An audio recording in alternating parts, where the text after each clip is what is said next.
ছোট্ট ছোট শিশুরা গুলিবিদ্ধ। এই গুলিগুলি কিভাবে লাগলো? তারপরে মিথ্যাচার।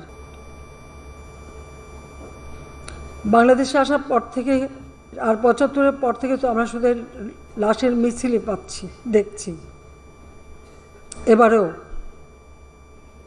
প্রায় ২০০-র উপর মানুষ মারা গেল।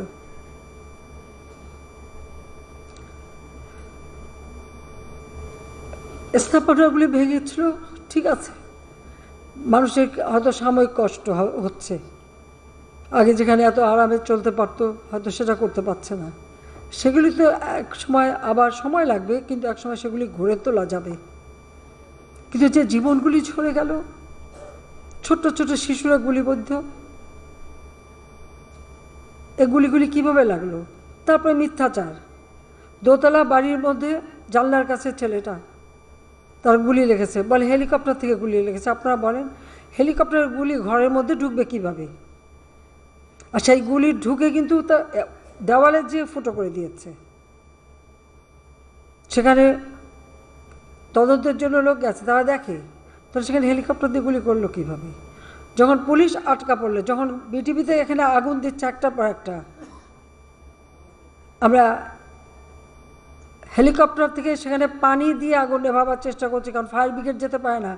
আমার সব থেকে আধুনিক ফায়ার ব্রিগেডের যে গাড়িগুলি সব পুড়িয়ে দিয়েছে, মানুষগুলিকে মেরে তাড়িয়ে দিয়েছে। তখন বাধ্য হয়ে হেলিকপ্টার থেকে আমরা পানি দিয়ে সে আগুন নেভাতে চেষ্টা করলাম। সেই সময় আবার অনেক জায়গায় পুলিশ আটকা পড়লো, তার নিচে আগুন দিয়ে দিয়েছে, পুলিশ উপরে ছাদে বসে আছে, খবর দিল, আমরা হেলিকপ্টার দিয়ে তাদের উদ্ধার করলাম। শুধু পুলিশ কেন, অনেক জায়গায় বিভিন্ন বিল্ডিংয়ে যে সমস্ত কর্মকর্তারা আটকা পড়েছে, আমরা হেলিকপ্টার দিয়ে দিয়ে তাদেরকে উদ্ধার করেছি। এমনকি নারায়ণগঞ্জে কাজপুরে সেই 10 তলা ভবন আগুন দিয়ে দিয়েছে, তার মালিক থেকে শুরু করে সবাই উপরে, যখন ফোন করলো সঙ্গে সঙ্গে পাঠিয়ে হেলিকপ্টার দিয়ে উদ্ধার করা হলো। গাজীপুরের জাহাঙ্গীর, ও মিছিলে আসছিল গাড়ি নিয়ে, সেখানে তাকে মারল, তার সাথে যে সাথী তাকে তো মেরে হাসপাতাল থেকে বের করে পা বেঁধে ঝুলিয়ে গুলি করলো। আর জাহাঙ্গীর এমনভাবে মেরেছিল, ও আমাকে ফোন করেছে আর বললো যে আপা আমি কিন্তু বাঁচবো না, আমার উপরে হামলা হচ্ছে, শিখে আমাকে বাঁচান। সেখানে যখন পাঠালাম, পুলিশ ঢুকতে পারে না, আর সেখানে কিন্তু সব অস্ত্রধারী, সব ওই বিল্ডিং ঢুকে সব কিছু তছনছ করেছে। এরপরে হেলিকপ্টার দিয়ে কোনোভাবে তাকে উদ্ধার করে হাসপাতালে নেওয়া হলো। এটা কোন ধরনের তাণ্ডব, এটা কোন ধরনের আন্দোলন?